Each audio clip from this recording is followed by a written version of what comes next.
I went to school in San Francisco. That is true. I went to San Francisco State and I studied international relations. And then I ended up, kind of by accident, I ended up working at the UN for about 20 years. And then I tested positive for HIV in 1992. And that Hmm. sent my life off the rails completely. How And scary was that?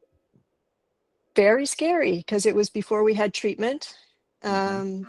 And it was, San Francisco was so hard hit. And so I was very aware of the pandemic, but I had never seen a woman with HIV. Mm. So it was a terrifying challenge to go through, to put it mildly.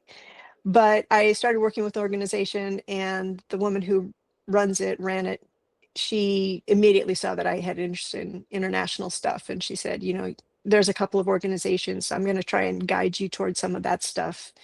And that's how I ended up working for the UN, because I was put on the board of one of the UN programs. And then I complained a lot and made a stink. So they hired me, I guess.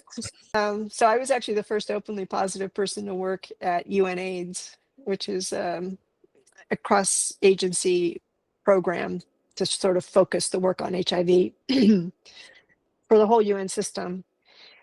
And I know that on the other end of the USAID closing and all of that money going away and the money not going to the UN, people are already dying.